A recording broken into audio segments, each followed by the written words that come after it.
Bom dia, boa tarde, boa noite, pessoal. Espero que vocês estejam bem. Na aula de hoje eu vou falar sobre alguns fenômenos ondulatórios. São eles reflexão, refração e interferência. Então, bora lá.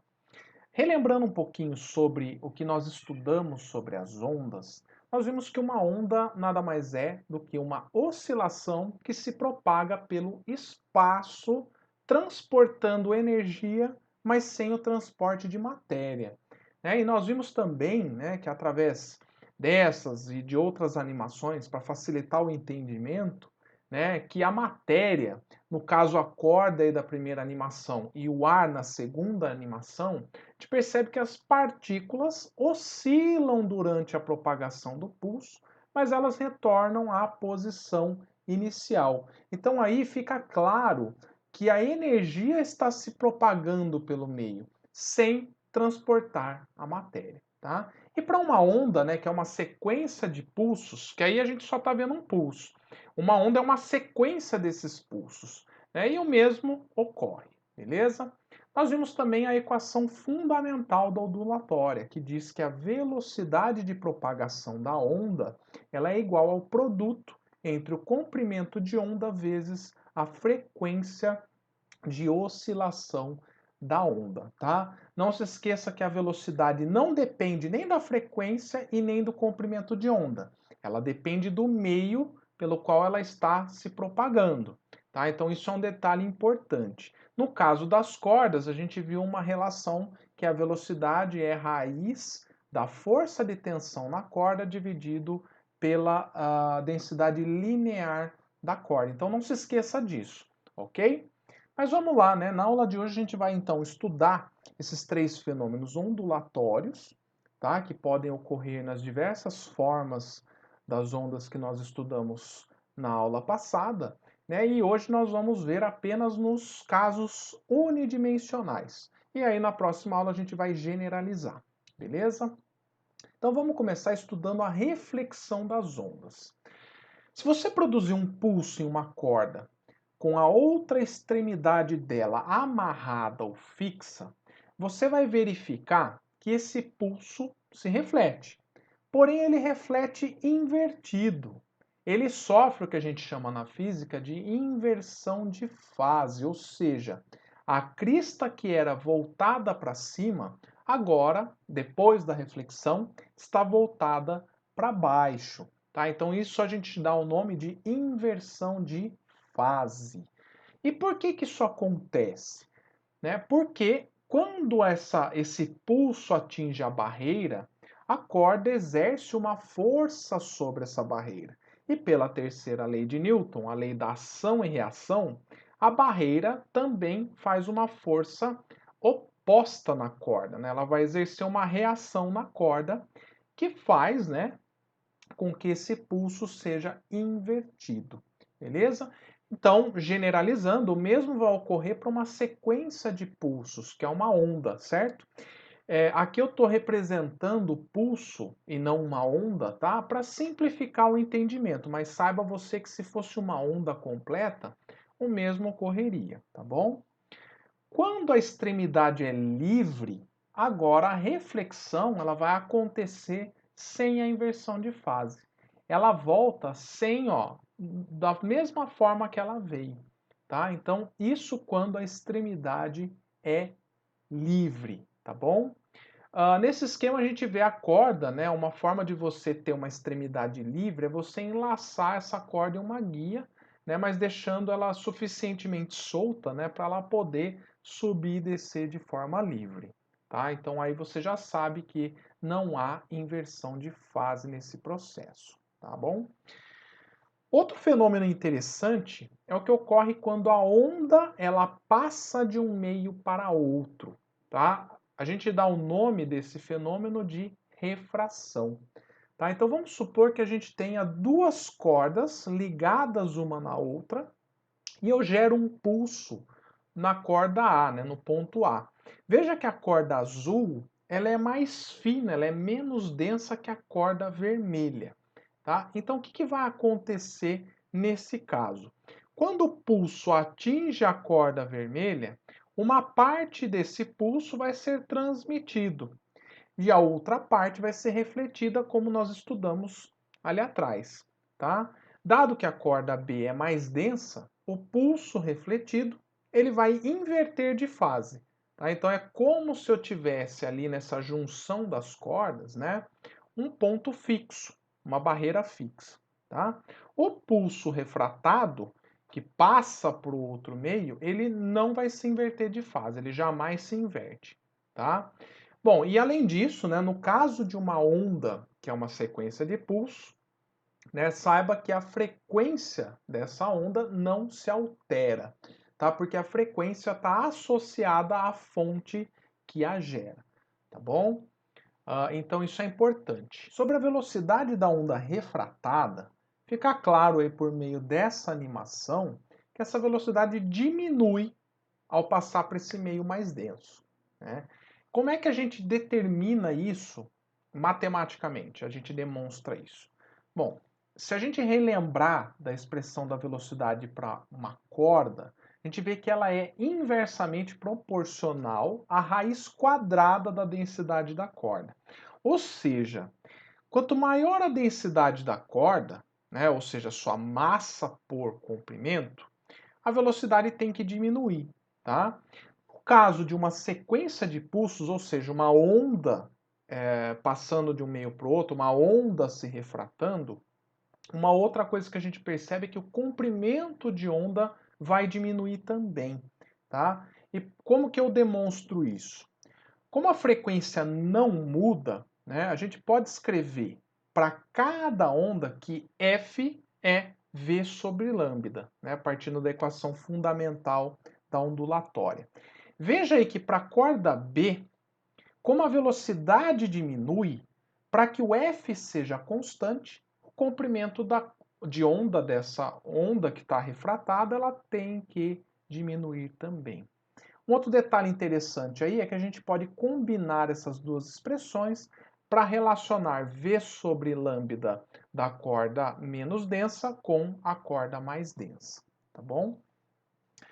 Bom, já se o pulso ele vai da corda mais densa para menos densa, né?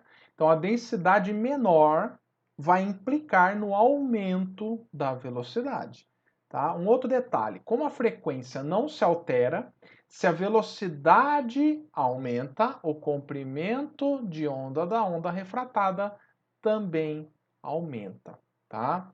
Por último, como o pulso vai da corda mais densa para menos densa, a conexão entre as cordas se comporta como uma barreira livre, tá? Então, se a gente pensar nisso, o pulso refletido não inverte de fase, beleza? Então aí é mais do mesmo, tá? Por isso que eu estou passando mais rápido por isso, tá bom? Próximo fenômeno interessante que acontece com as ondas é a interferência, tá? Interferência é a superposição de duas ou mais ondas que se propagam no mesmo meio, tá? Veja que no encontro das ondas, né, não ocorre uma colisão, mas o que ocorre é uma combinação ou uma soma das amplitudes das ondas, tá? Veja que depois de passar uma pela outra, cada uma delas continua como se nada tivesse acontecido, né? Com suas próprias características, tá? E nessa animação ocorre a interferência construtiva, tá? Pois a onda resultante ela tem sua amplitude aumentada, beleza? Sua amplitude é a soma das amplitudes de cada onda. Então eu posso escrever que A é igual a A1 mais A2. Da mesma forma que a gente tem a interferência construtiva, temos também a interferência destrutiva, tá? Nesse caso, a amplitude da onda resultante ela diminui ou se anula. Esse caso é ilustrado na figura aí de baixo, tá? Veja que a onda 1 tem a crista encontrando com o vale da onda 2. Isso vai ocasionar a redução da amplitude da onda resultante. Coisa interessante é que a interferência entre duas ondas senoidais iguais, né, idênticas, ou seja, que têm mesma frequência, amplitude, né, e que uma passa pela outra, elas podem produzir efeitos interessantes, né, Reparem nessa animação que nessa interação aí ocorre uma interferência construtiva seguida de uma destrutiva, depois construtiva, destrutiva. Então isso vai acontecendo conforme uma onda vai passando pela outra, tá? E um outro fenômeno também interessante da interferência, eu quero que vocês vejam nesse simulador. Aqui eu tenho um gerador de onda, né, em uma corda fixa, e ela está fixa, né?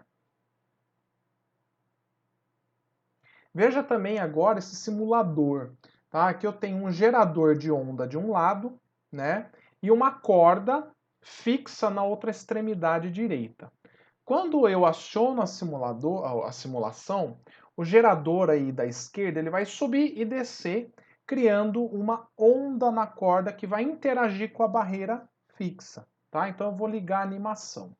Essas ondas, elas interagem com a barreira, refletindo essas ondas de volta. Essas ondas produzidas e refletidas, elas ficam interagindo uma com as outras, gerando padrões de interferência que vocês estão vendo aí, né?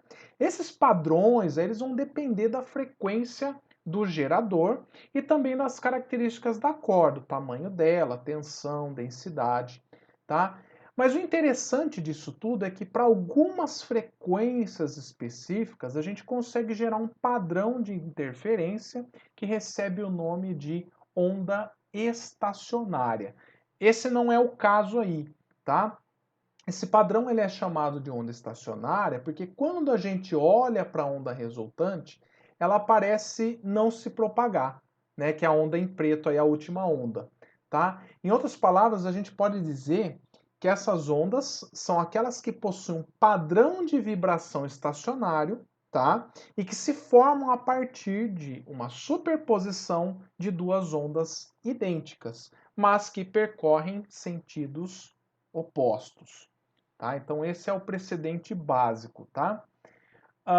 E vendo apenas a onda resultante, o que a gente percebe são regiões que oscilam e alguns pontos em repouso, tá? Esses pontos a gente dá o nome de nó e a região de oscilação são os ventres, tá? O espaço entre dois nós, né, o tamanho de cada ventre, repare só, é de lambda sobre 2, ou seja, metade de um comprimento de onda, tá? Então, como vocês viram aí no simulador, uma das formas da gente gerar uma onda estacionária é por meio de um gerador oscilatório em uma corda vibrante, tá? A outra forma que tem é você simplesmente bater na corda, como a gente faz no violão, né? A diferença é que quando eu bato na corda do violão, eu estou gerando vários modos de vibração ao mesmo tempo. Se eu usar um gerador, eu vou provocar a ressonância de apenas um modo, seja ele o fundamental, o segundo modo, o terceiro modo que a gente vai ver aqui, tá? Veja que o primeiro modo, que é o mais simples que eu posso gerar, que é o que tem um ventre só, a gente dá o nome de fundamental, né? Mas a gente pode gerar também uma onda com dois ventres, esse é o segundo modo. O terceiro modo, ele tem três ventres, né? E assim por diante, tá? Veja uma coisa, se o tamanho da corda for L, a gente pode relacionar o tamanho da corda com o comprimento de onda, né? E para o modo fundamental, veja que L é igual a lambda sobre 2, tá? Já para o segundo modo, como a gente tem dois ventres, então eu tenho 2 lambda sobre 2, né? Então L é igual a 2 lambda sobre 2. Para o terceiro modo, então, seguindo a mesma lógica, eu tenho 3 lambda sobre 2. E aí, assim por diante, tá? Por que eu estou fazendo isso? Porque com isso eu consigo determinar a frequência correspondente para cada modo de vibração. Ou seja, eu posso calcular qual é a frequência que eu tenho que colocar no gerador para ele me gerar cada um desses modos de vibração. Então, vamos tomar o modo fundamental, que é o modo mais simples que a gente pode ter, né? Nesse caso, a gente tem que L é igual a lambda sobre 2. Portanto, lambda é igual a 2L. Esse é o comprimento de onda da onda resultante no modo fundamental, certo?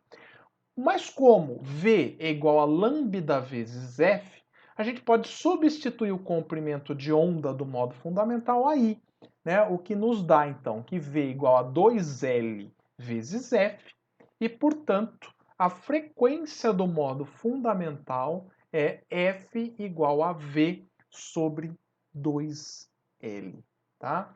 Se a gente fizer a mesma conta para o segundo modo, a gente vai ver que a frequência obtida é 2V dividido por 2L. Eu acho que você já percebeu aí que tem um 2 em cima e embaixo, né? Eu poderia cortar, né? Então é claro que eu poderia simplificar. Mas eu estou mantendo ele aí para mostrar para vocês o padrão. Veja o terceiro modo. O terceiro modo é F igual a 3V dividido por 2L. E aí, se você olhar para as três equações, você vai perceber o seguinte, que a frequência do modo é o produto do número de ventres vezes V sobre 2L. Ou, se você preferir, o número do modo, né? Sabendo que 1 é o modo fundamental, 2 é o segundo modo, 3 é o terceiro modo e assim por diante, tá? Então, a gente pode generalizar para o enésimo modo, ou seja, para qualquer n inteiro, né? Desde 1, que é o fundamental, até o n que você quiser, tá? Então a frequência pode ser determinada por n vezes v dividido por 2l. E olha, eu não espero que você decore essa equação, e eu nem quero que você faça isso, tá? O mais importante é você saber como que nós chegamos nela, tá? Vale lembrar também aqui, gente, que para uma corda, tá? Uma onda se propagando numa corda, tá? A velocidade ela pode ser obtida como raiz de F sobre μ, onde esse F é a força de tensão na corda, ou seja, o quanto a corda está tensionada, e μ, a densidade linear da corda, ou seja, quantos quilogramas a corda tem por metro. Né? Isso eu já discuti nessa aula, inclusive, né? Bom, então, isso é o assunto de hoje. Espero que vocês tenham entendido. Então, agora vamos para os exercícios. Exemplo 1. Um pulso hipotético com a forma apresentada na figura se propaga numa corda. Faça um esboço do correspondente pulso refletido quando a extremidade O for item A livre e item B fixa.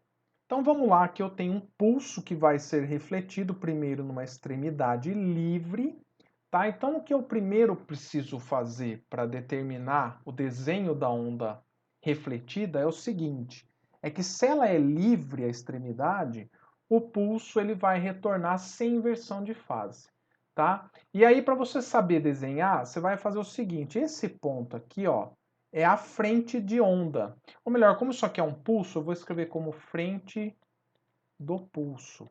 E aí não se esqueça que quando esse pulso retornar, essa aqui vai continuar sendo a frente desse pulso, ok?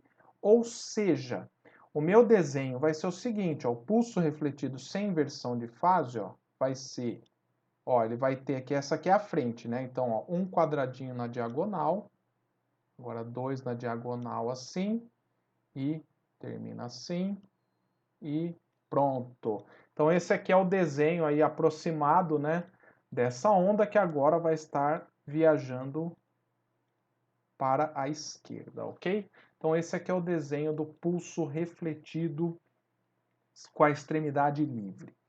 Para a extremidade fixa, o que vai acontecer é que esse pulso vai inverter de fase. Então agora você pode pensar de colocar um espelho aqui, né? Então o que a gente vai ver é o seguinte, ó, que esse pulso refletido vai ter esta cara aqui, ó.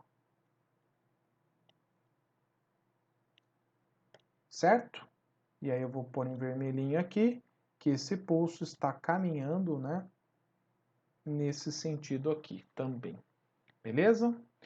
Suponha que exista um pulso com a forma representada na figura, propagando-se de uma corda para outra.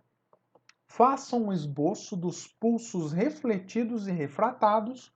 Quando o pulso incidente passar no ponto O para outra corda cuja densidade linear é item A menor, e item B, maior. Então, no item A, como a densidade da corda 2 ela é menor do que o da corda aqui, da onde o pulso veio, então o ponto O se comporta como um ponto livre. Isso significa, né, que essa onda refletida ela não vai ter inversão de fase e nem a onda refratada, né? E aí, com base em como a energia ela vai se distribuir, vamos assim dizer, né? Então o que eu vou ter é o seguinte, né? Essa onda aí, ela é quadrada, então vamos desenhar aqui uma onda quadradinha aqui, ó. Um quadradinho só, tá? E aí, esse é o pulso refletido, e aqui o pulso refratado, tá?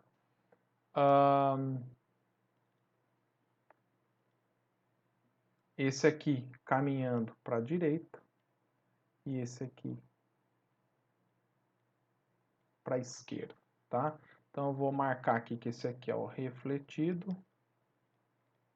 esse aqui é o refratado. No item B, como a corda agora vai ter uma densidade maior, o ponto O,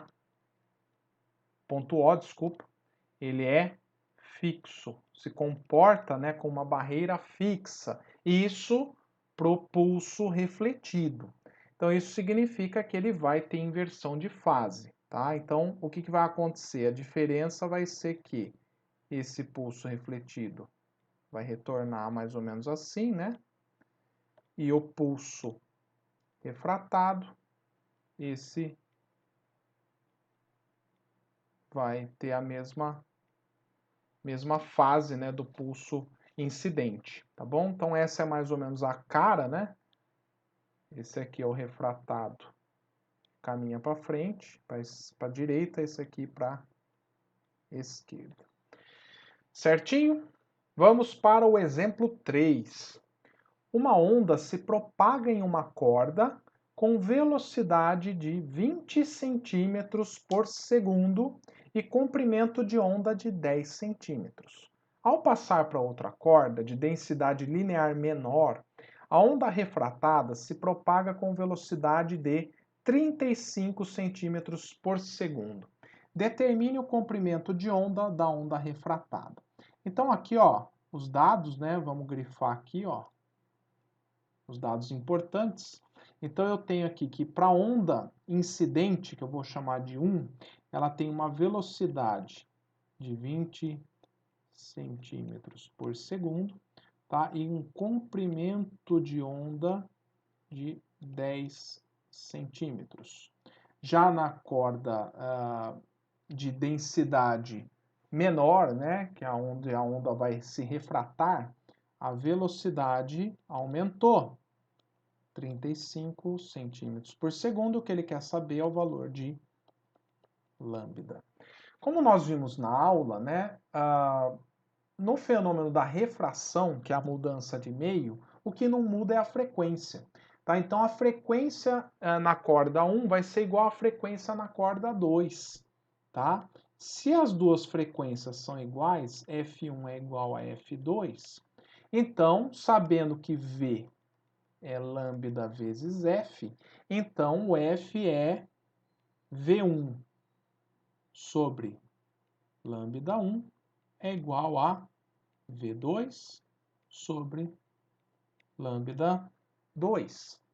Tá? Como ele quer saber o comprimento de onda em 2, então a lambda 2 vai ser igual a V2 dividido por V1 vezes lambda 1.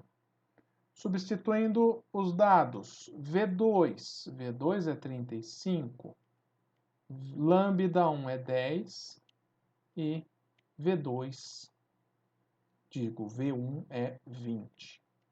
Aqui, ó, simplificando, vai sobrar aqui embaixo 2, né? 35 dividido por 2, isso vai dar 17,5 centímetros.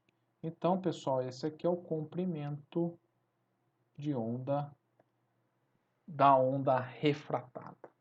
Beleza? Exemplo 4. No sistema representado na figura, o fio pode vibrar entre duas extremidades separadas pela distância L igual a meio metro. Sabe-se que um rolo de comprimento 10 metros desse fio tem massa 120 gramas. Determine, item A, a densidade linear desse fio em quilogramas por metro. Item B, as frequências naturais de oscilação dessa corda quando submetida a uma tração de módulo 30 newtons. Então vamos lá, gente. Para calcular a densidade linear, ó, ele já está dando a dica aqui com a unidade. Eu tenho que dividir massa pelo comprimento, tá? No fundo, ele não falou para mim qual é a massa desse tamanho de fio aqui. Porém, ele falou que 10 metros desse fio tem massa de 120 gramas. Então, eu já consigo calcular a minha densidade, né? Então, aqui eu vou chamar de ΔM sobre ΔL, né? Porque é uma parte qualquer da corda. Basta eu fazer essa razão, claro que convertendo isso aqui para quilograma. Então, 120 gramas equivale a 0,120 quilogramas. É só dividir por 1000. Então, aqui, ó, 0,12 quilogramas dividido por 10 metros, tá? Então, a nossa densidade vai ser 0,012 quilogramas por metro. Então, essa aqui é a resposta do item A. Item B. As frequências naturais de oscilação dessa corda. Para achar as frequências, lembre-se que eu preciso da velocidade. Tá? E a velocidade de uma onda numa corda é dada pela expressão raiz, dada por raiz de F sobre Mi. Como a força aí de tração na corda é de 30, então eu vou pôr aqui 30 dividido por 0,012, aí tira a raiz, tá? Aqui, ó, para melhorar um pouquinho essa expressão, eu posso escrever ela como raiz de 30 dividido por 12 vezes 10 a menos 3, tá? 30 dividido por 12 vai dar 2,5. 10 a terceira, menos 3, o inverso é 10 a terceira. Opa, então aqui o que eu tenho é 25 vezes 100. Ah, então, ó, raiz de 25 é 5, raiz de 100 é 10. Então, eu vou ter 50 metros por segundo de velocidade. Mas ela não acabou, né? Para eu achar a frequência, as frequências naturais de oscilação, que são várias, né? Você tem vários modos, como a gente viu em aula, né? Você pode produzir várias ondas estacionárias aí nessa corda, né? E como eu tenho um gerador aqui, esse gerador, ele vai fazer com que aconteça, né, uma ressonância e só vai gerar onda estacionária para as frequências específicas que são as naturais de oscilação. Tá? Então, para achar essas frequências, nós deduzimos em aula, basicamente, né, que basta, né, a frequência para qualquer modo n, ela vai ser, então, produto n vezes v dividido por 2L. Não que você precise saber essa fórmula de decor. Lembra que eu falei que eu prefiro que você deduza, né? Mas nós fizemos para o modo fundamental, né? Então, para o modo fundamental, aqui o n é 1, a velocidade nós calculamos é 50 dividido por 2 vezes meio.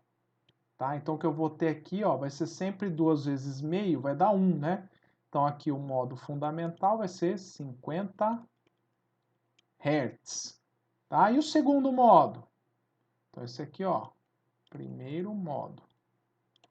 E o segundo modo, F2, vai ser 2 vezes 50 dividido por 2 vezes meio. Se você fizer essa continha, vai dar 100 Hz. Esse é o segundo modo. E eu acho que já deu para perceber, né? O que vai acontecer. O F3 vai ser o triplo, 150. Né? E assim por diante. F4, 200. Tá? Então, a gente pode usar esta expressão aqui para achar cada um dos modos aí naturais de vibração dessa corda. Então é isso, pessoal. Espero que vocês tenham gostado dessa aula. Qualquer dúvida me procurem aí nos atendimentos ou pelo chat do Moodle, pelos fóruns. Estou à disposição de vocês, tá bom? Um grande abraço.